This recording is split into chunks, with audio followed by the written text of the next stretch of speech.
Halo, selamat bergabung kembali bersama Numerik, bimbingan belajar matematika. Saat ini kita akan belajar tentang perbandingan trigonometri sudut-sudut berelasi. Dalam perbandingan trigonometri, sudut di sini kita gambarkan dalam satu lingkaran penuh. Di dalam koordinat kartesius, maka akan terbagi menjadi 4 yang disebut dengan kuadran. Di sini ada 4 letaknya sebuah sudut, ada di kuadran 1. Kuadran 1 itu letaknya di antara 0 derajat sampai 90 derajat atau 0 sampai pi per 2. Sedangkan kuadran 2 letaknya ada di antara sudut 90 derajat sampai 180 derajat. Kuadran ketiga antara 180 derajat sampai 270 derajat. Dan yang terakhir kuadran 4 itu sudut di antara 270 derajat sampai 360 derajat. Kita perhatikan masing-masing kuadran. Yang pertama kuadran 1. Sudut di kuadran 1 ini letaknya antara 0 sampai 90 derajat ya. Jadi ada di daerah sini. Kalau kita misalkan di sini adalah sudut alfanya, misalnya kita di sini alfanya ya, maka kita bisa perhatikan di sini ada di sumbu X yang sebelah kanan, yaitu yang positif, dan sumbu di sini ada diletak di sini, sumbu Y-nya juga bagian atas, jadi positif. Maka kalau kita kembali ke yang kemarin bahwa sinus itu ya, kita perhatikan perbandingan trigonometri itu ada sinus, ada kosinus, ada tangen dan kebalikannya. Maka misalnya kita ambil dulu sinus nih. Sinus itu sin demi depan, berarti ini Y dibagi miring R. Jadi Y per R. Y-nya positif, R-nya positif. Jadi sinnya juga hasilnya adalah positif. Kita lihat kalau cos alfanya. Cos itu samping dibagi miring, cosami. Samping ini X-nya dibagi miring, ini R-nya. Nilainya positif. Tangen itu adalah tan desa depan dibagi samping, Y per X semuanya positif, maka hasilnya adalah positif. Begitu juga kebalikannya. Sehingga kalau kita lihat di sini sin positif, cos positif, tan positif, maka nilainya semuanya adalah positif. Kita bisa pakai untuk jembatan mengingat adalah all, semuanya gitu ya, positif.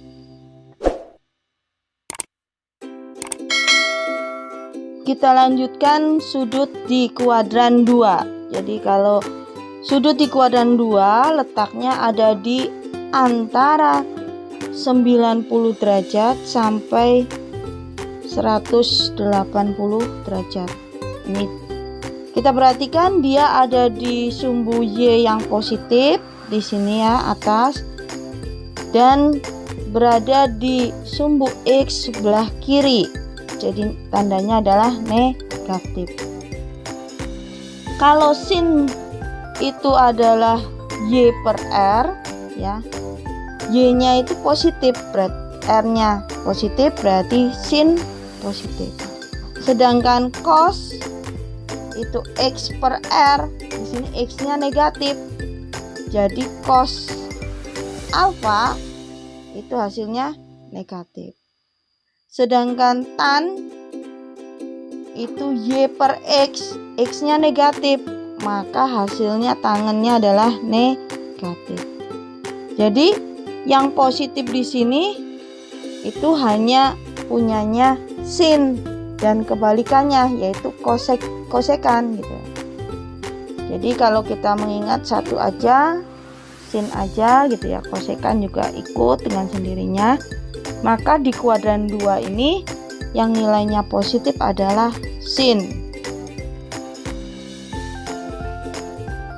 Kita lanjutkan sudut di kuadran 3. Kuadran 3 itu di sini antara 180, ini 180 sampai 270 derajat.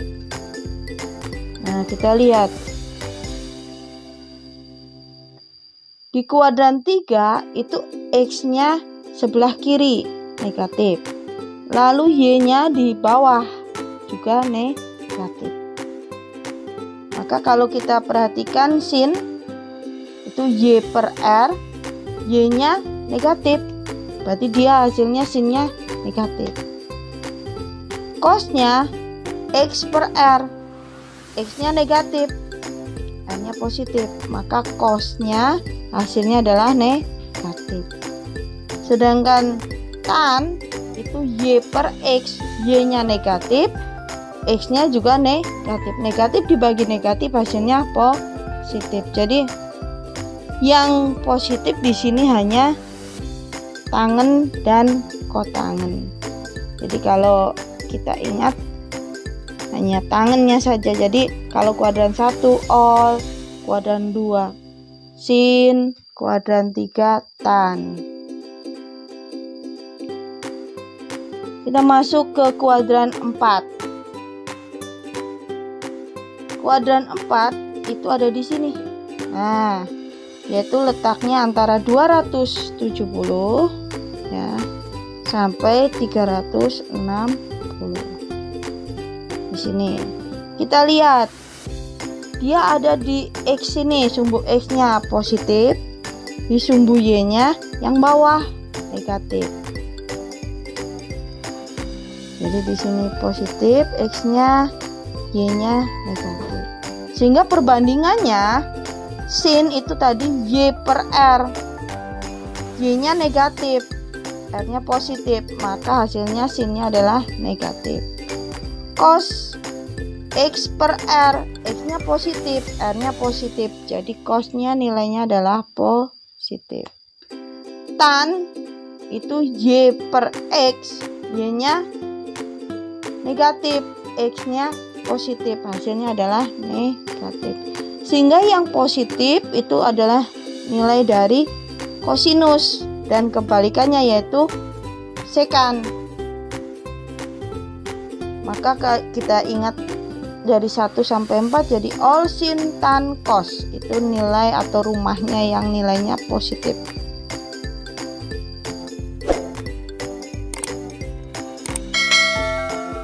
Kita lihat pada contoh soal di sini.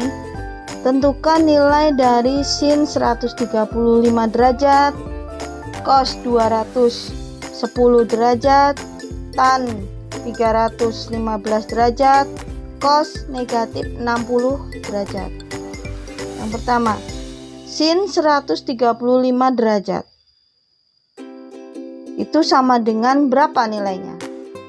Maka langkah yang pertama yang harus kita perhatikan adalah besarnya sudut 135 derajat. Itu ada di kuadran berapa ya? Jadi 135 itu lebih dari 90 nih, tapi kurang dari 180. Berarti dia ada di sini 135.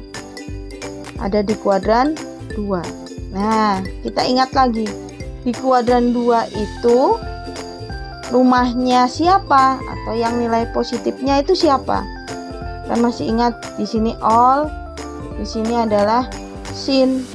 Berarti sin di kuadran 2 positif. Maka ini nilainya nanti adalah positif ya. Langkah kedua adalah menghitung berapa nilainya. Nah, caranya bisa pakai 90 ditambah, ya ini 90 ditambah alfa, atau 180 dikurangi alfa. Kalau pakai 90 berarti 90 ditambah berapa supaya 135, yaitu 45. Di sini pakai 90 itu pakai 90 itu dari hasil 90 kali 1 gitu ya. Nah, 1 di sini adalah ganjil. Kalau ganjil nanti fungsinya berubah, dari sin akan berubah jadi cos. Jadi nanti hasilnya adalah cos 45.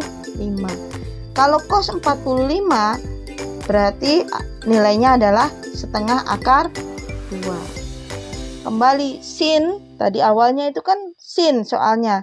Jadi sin dari 135 itu adalah setengah akar 2. Sedangkan kalau menggunakan 180 dikurangi alfa, maka ini 180 itu kan dari 2 kali 90, ya enggak? 2 di sini, ini 2 ini genap. Kalau genap fungsi tidak berubah, jadi sin tetap menjadi sin. 180 dikurangi berapa? Dikurangi 45 supaya 135. Jadi sin 45 itu adalah setengah akar 2. Kita lanjutkan dengan cos 210. Cos 210. Kita perhatikan 210-nya. Ada di mana 210? 210 itu lebih dari 180. Tapi kurang dari 270. Berarti ada di sini di kuadran 3. Kuadran 3 rumahnya siapa? All sin tan, rumahnya tangen. Soalnya apa? Cos. Berarti nanti hasilnya adalah negatif. Ya, hasilnya negatif. Terus langkah kedua kita hitung 210, kita rubah.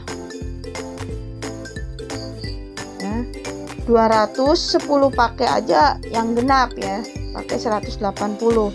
Berarti 180 ditambah berapa supaya 210, yaitu ditambah 30. Jadi di kuadran 3 cos itu tandanya kan tadi negatif ya. Jadi min cos 30. Cos 30 itu setengah akar 3. Jadi min setengah akar 3. Ya. Kita lanjutkan dengan tangen 315. Kita perhatikan lagi. 315 ada di kuadran berapa? 315 itu lebih dari 270. Tapi kurang dari 360. Ya, jadi ini 315 ada di sini di kuadran 4. Kuadran 4 rumahnya siapa? All sin tan cos, rumahnya kosinus. Berarti ini nanti hasilnya adalah negatif.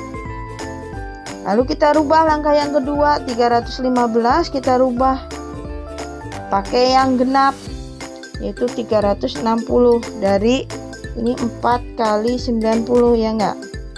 4 itu genap, jadi tidak berubah. Jadi 360 dikurangi berapa supaya 315, yaitu dikurangi 45. Maka hasilnya adalah tangen 45. Karena dia ada di kuadran 4, itu tadi hasilnya adalah negatif, maka min tan 45, yaitu min 1. Yang terakhir adalah cos negatif 60.